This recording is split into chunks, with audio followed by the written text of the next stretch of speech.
So our topic today is diversity and inclusion. And I just want to start off by saying, John, and most of the audience must know, you've had an extremely prolific career. You have been at MIT Media Lab. You were president of RISD. You are a trustee for Cooper Hewitt. And you are also at Kleiner Perkins. So this is a very broad career. And today, currently, you're the global head of computational design and inclusion at Automattic. It's a long title. There's a lot of words in that title. So anyway, I thought it might be helpful if you could kind of talk about how that role came about, and also about the title.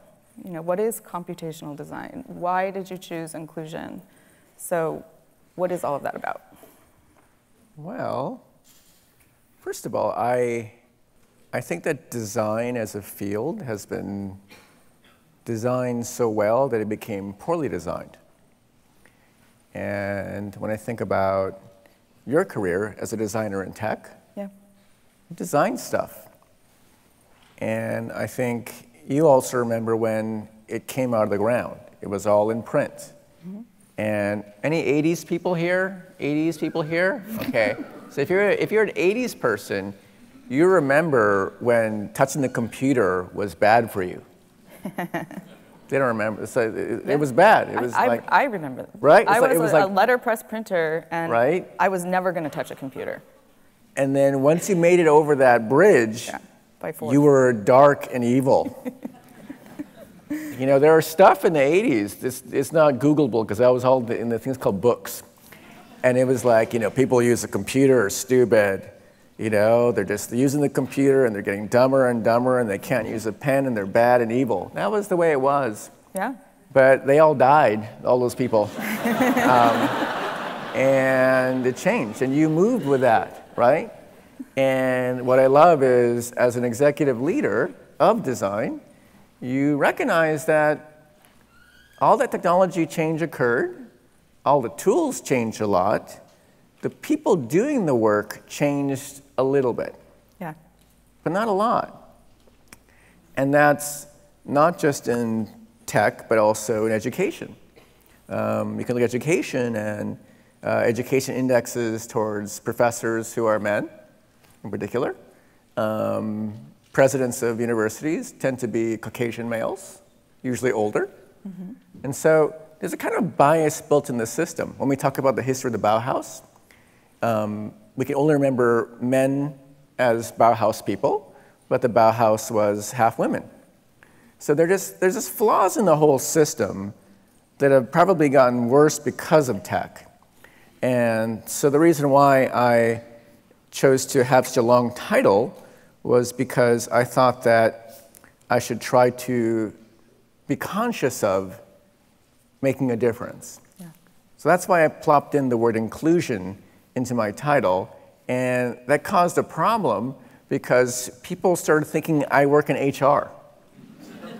I love HR, by the way. And I'd be honored to be part of HR, which I used to call highly regarded in the place that I ran. But HR. And I was like, no, I'm not in HR. I care about product. And the question is always, well, how can inclusion help product? I think it's kind of obvious if you're just a designer, right? Right. Yeah, because I think as designers, I mean, design is inclusive by nature, because we're thinking about all of the different facets and all of the different, you know, people and kinds of people that might be interacting with whatever we're creating. Well, you're inclusive of, like, you were doing letterpress. Yeah. Got all the ink, smelled good, you'd go out, you probably smoked back then, we all smoked, it was amazing, like letterpress, you smell bad, it's awesome, I know, I'm dirty, it's great, and you're with the tribe. Yet you knew that wasn't enough, and so you were inclusive of a different way of doing things. Yes. And I think that's what designers do. They recognize their fallacies of being stuck in a chamber.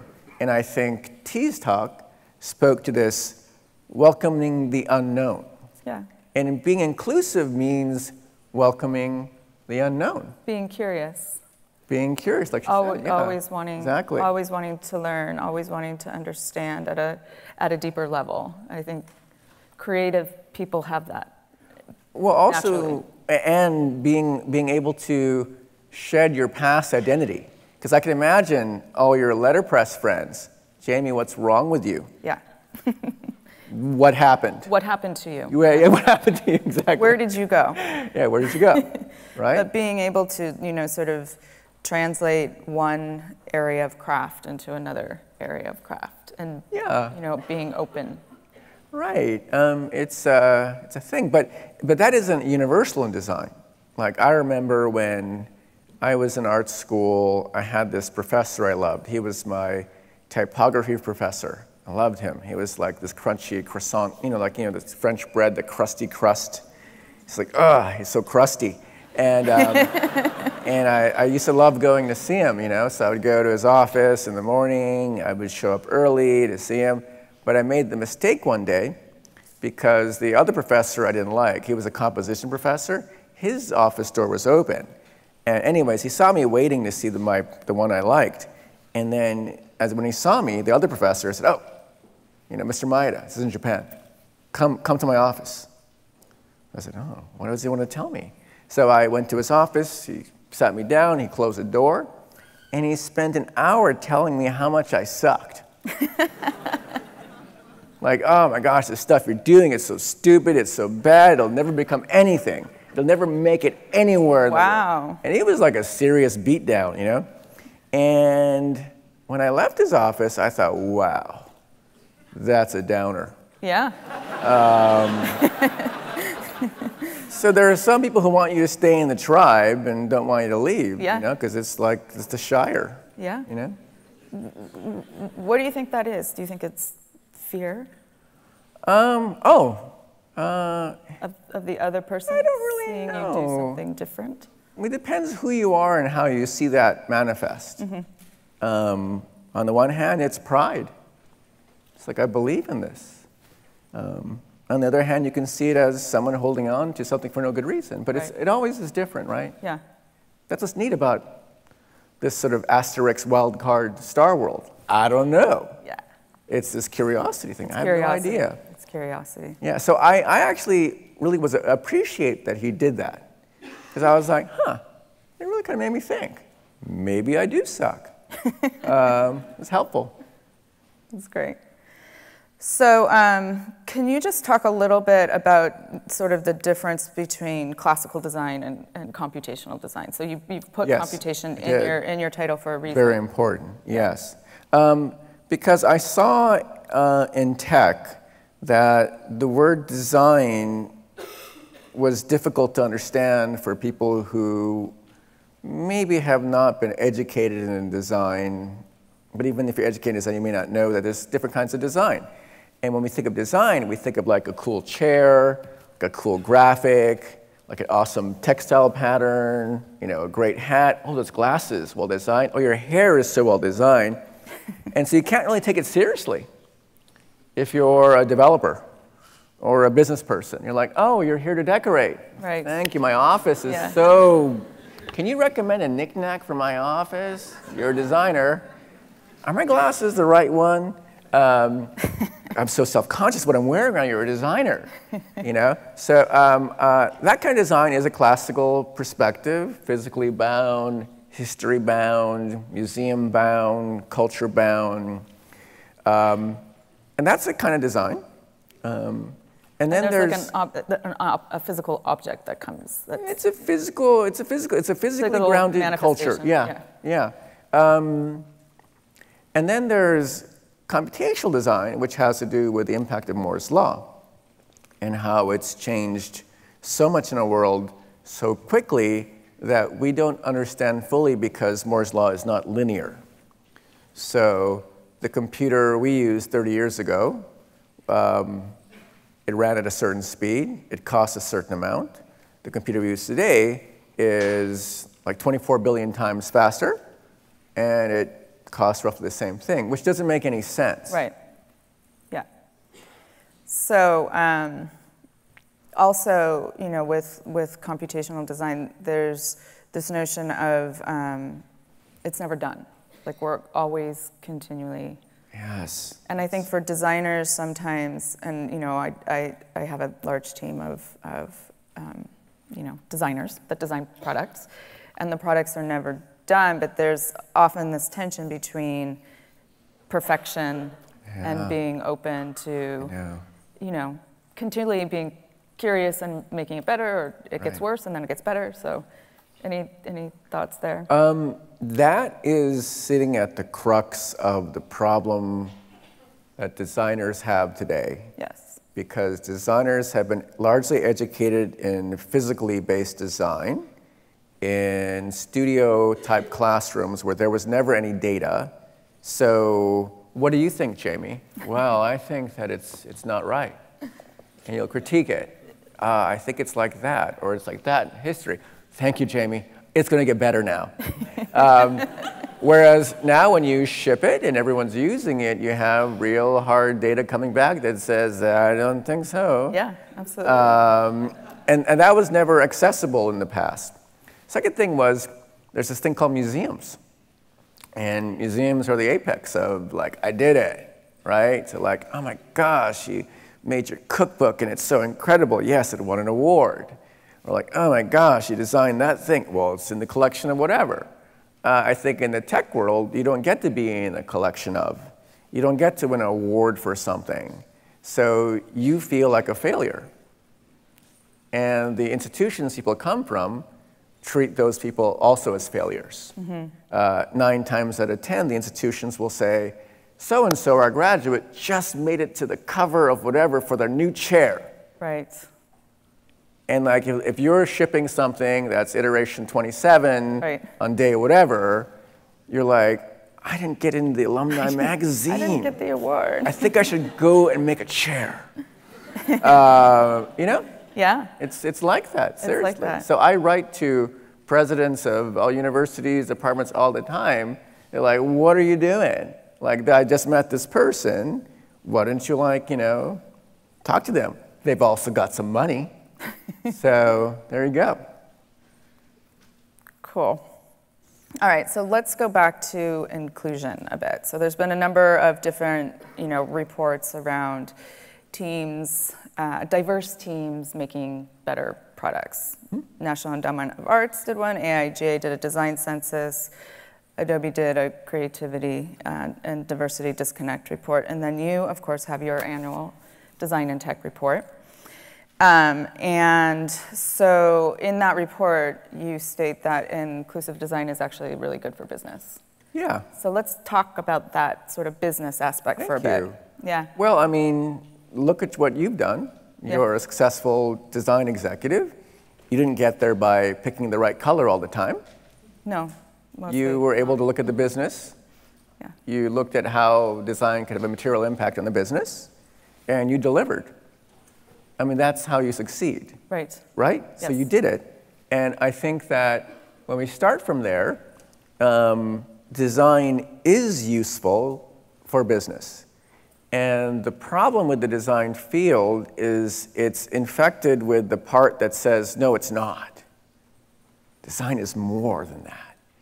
I read it in the Bauhaus blah, blah, blah thing.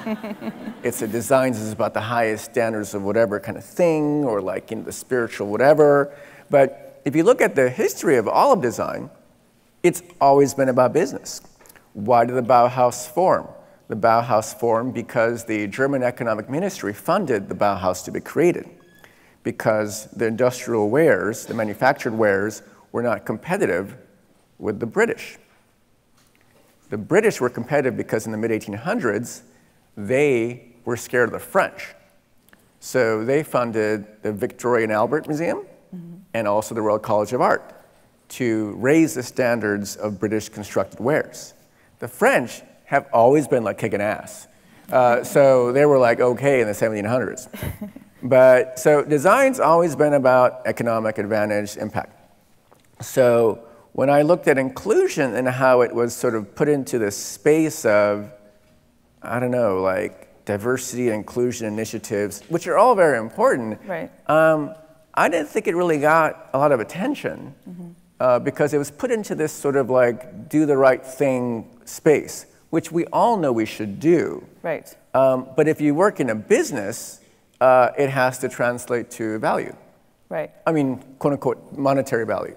So the design and tech report has always been about money, Right. which is the reason why it's been criticized. It's like, oh, John, you care about money. I said, well, I don't care if the world cares about money. And I wanted to connect inclusion and money together. Because if it's profitable to be inclusive-minded when you make products, I think everyone will realize that, hey, this is like a good idea. Yeah. Is it a good idea? Absolutely. Because better products are being created in tech when they're inclusive-minded because the total addressable market increases. Right. It's as simple as that. It's like if a customer base is X and you can only design for that group X, and this Y is bigger, and Y is people you've never met before Right. or hang out with. If you go like hang out with them and actually invite them into being part of the product team too, or building product, it's like, whoa, we're making more money. Not a bad thing. Yeah, so if we look beyond the walls of the Bay Area and New York, there's a lot more people. There's lots of people. And very different people. There are. Yeah. And so do you want to talk about some of the people that you've met along the way? Oh, yeah. Well, thank you. Oh, I've been, well, I work at a, what is it? So I visited Appalachia recently, and there's a coal mining, there's an ex-coal miner incubator, and they're all learning code and building apps and things like that. And Rusty runs that, for his last name. He's in all the magazines now, he's amazing. He was saying, you know, you're from the 3D world. You come from like skyscrapers, it's a three-dimensional world. Or if you come from like a smaller place, it's two-dimensional. So like you're in a town, you know, it's in a 2D grid. And he said, here where we live in one dimensions. We're off of one long street, and we all live off of it. And when he said that, I realized, oh, I live in a zero-dimensional world because I live in an all-remote company. Right. And so we can be anywhere, like within an instance, if we choose to be, and we can do that. So we've been working in different parts of the US. We drop into cities and work with communities there to learn from them, whether it's Detroit, Philadelphia, Seattle, Miami, and also Appalachia, East Kentucky. And what we learn is how dumb we are. Mm-hmm. How like literally like smart, stupid we are. Right. Because it's like, oh, I thought you think like this, and like you think like that. Dumb.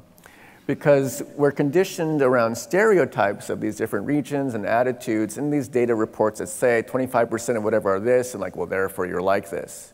Right. But you're not. So I've enjoyed becoming awake in all kinds of neighborhoods. And in the process, what happens is, I believe, that we design products for more people. Yeah. And, you know, we were talking about this backstage as well, and I think that, you know, there is great value in the, you know, diversity and inclusion initiatives around teams and team makeup, but also there's this notion of getting out into the world as designers creating product and seeing all different shapes and sizes and, you know, go globally, because our products reach beyond, you know, our own place where we live, and seeing all of those different things is really going to help us make better product.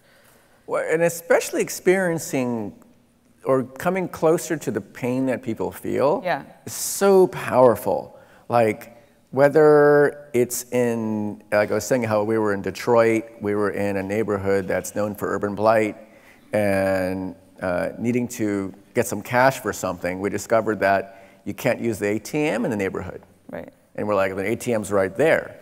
Well, it's too dangerous to use that one. Yeah.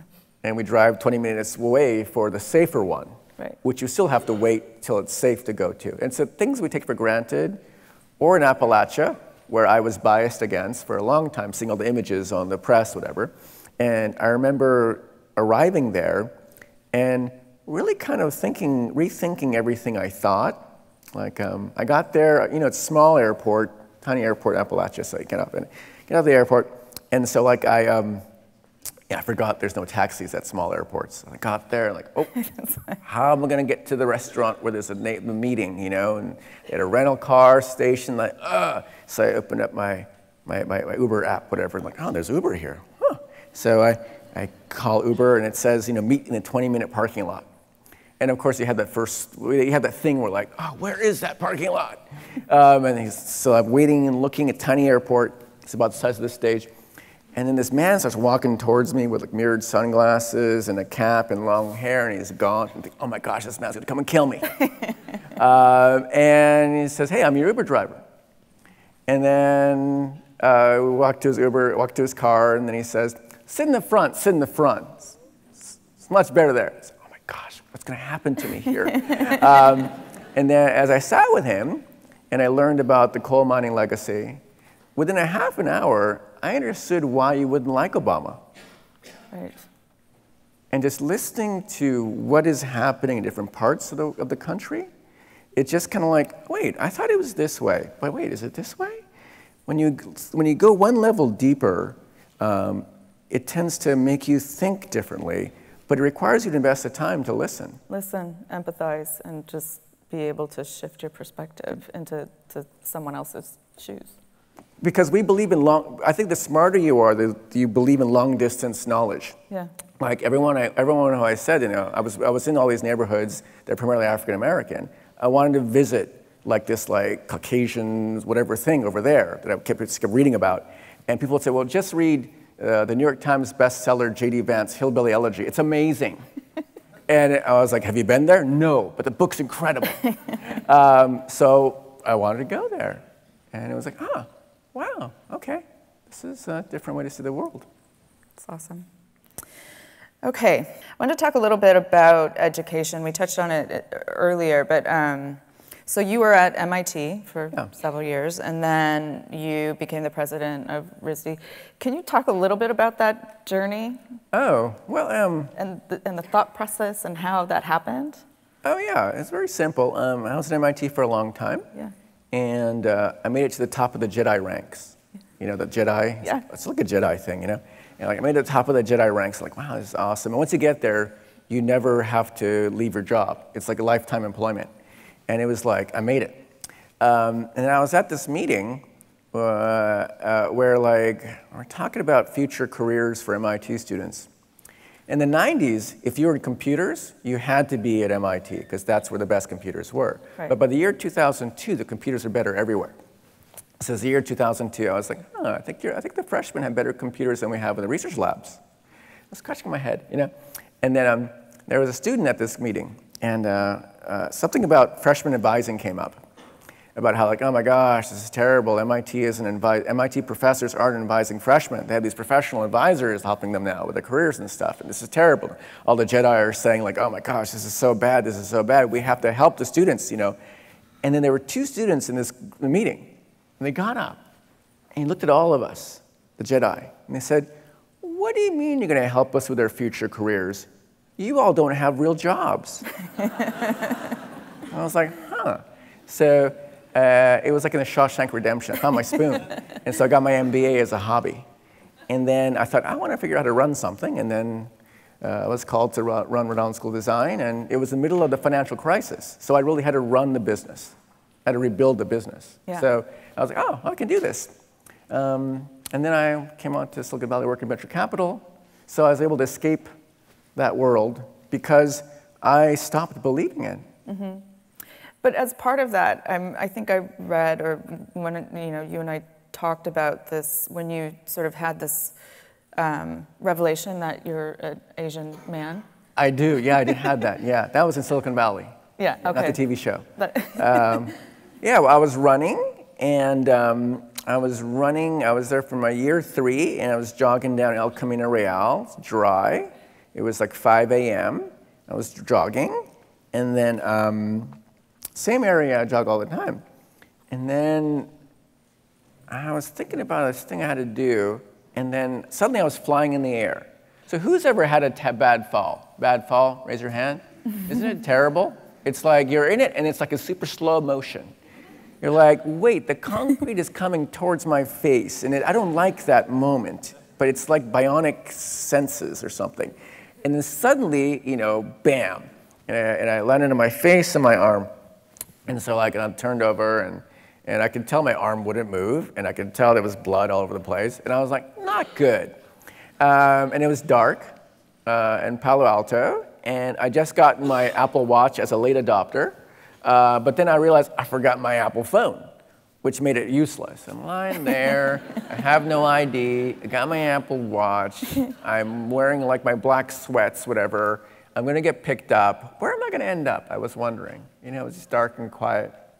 And then I thought of Mars, you know, Mars rovers, they have these redundant systems. I'll be a Mars rover. So I kind of like got up, and when I got up, I would like sort of faint. So I would get up and then lie down. Get up and lie down, like a Mars rover, like a broken Mars rover. And so like I was getting up to it. I said like 10 blocks, I'd lie on people's lawns, it felt so good. And I would keep going and going and going. And then I got to my Airbnb, because I was Airbnb-ing and Ubering everywhere to be a millennial. So anyways, I got to my Airbnb. I called my assistant, and she found a hospital. So I got an Uber. I was like Michael Jackson Thriller, but he couldn't see, luckily. So I got to the hospital, and then the ER, and the ER person says, you know, like, well, you got to fill out the thing. And I'm a righty. I was like, I can't fill out that thing. Well, you got to fill it in, or you can't come. You can't get in. So I was like this with like, you know, my kindergarten scribble. And so like, I gave it. And then like an hour later, I'm in a room. And like, when you're hurt, you want to see a doctor really badly, don't you? It's like, I want to see a doctor. So everyone who came to the door, are you doctor? Hi, doctor. Hello, doctor. Finally, the doctor came in. Or I think he was a doctor. Anyways, he looked at me and said, you look pretty bad. Can you move your neck? And I said, yeah. Wow, you're lucky. I said, yeah, I am lucky. What if I couldn't have moved my neck? I couldn't have walked like Mars rover style to escape. Huh. And then a half an hour later, a nurse comes in. And he looks at me and he's like, you look really terrible. What were you doing? And I said, I was jogging. And he said, exercising is bad for you, you know that. And he said, were you wearing a reflective vest or a light? And I said, no, I was wearing all black. Well, that was dumb. You could have been hit by a car. And I thought, yeah, I could have been hit by a car. That would have been way worse. So it all became like all better and better. And then as I was being carted into the OR with the kind of the thing, the anesthesiologist, I was like, I had this revelation, the light occurred like this. And I realized, wait a second, I'm Asian. Which sounds, I was like, I'm Asian. Because most people don't realize, when you see everything around you, I thought I might be like a white guy. Because that's what you see everywhere. You just see, and so like, I was like, oh, and I'm Asian. Oh, interesting. I'm an Asian person. I'm an Asian guy. Okay, what does that mean? And that's when I discovered that I had a superpower that I had to use for the remainder of my life. Because once I got hurt so badly, it was awesome because I could foresee how my body would feel in roughly 10 years from now. And it was like a thing where like, wow, I have more time where I can be physically functional. I got to use this. So by realizing I'm an Asian man, I realized that I'm like a type O minority. I can go everywhere. Yeah. I can hang out with everybody because they kind of don't hate me. Are you okay? I think you're kind of okay. I think you'd hang out with us. And so I can go everywhere. And I didn't know why I was always like an advocate for everyone. Mm-hmm. And I realized, well, it's because I'm a type O minority. Yeah. So I've been using this special power to say things that people probably don't usually say because I can get away with saying it. Yes. So that's what I'm doing. Yeah. Which is why we all really like you. Oh, thank you. And we only have 5 seconds left, which is on time. Super sad, because we could be having this conversation. There's so many more questions to be had. But thank you very much. I appreciate the conversation. And thank you, Jamie.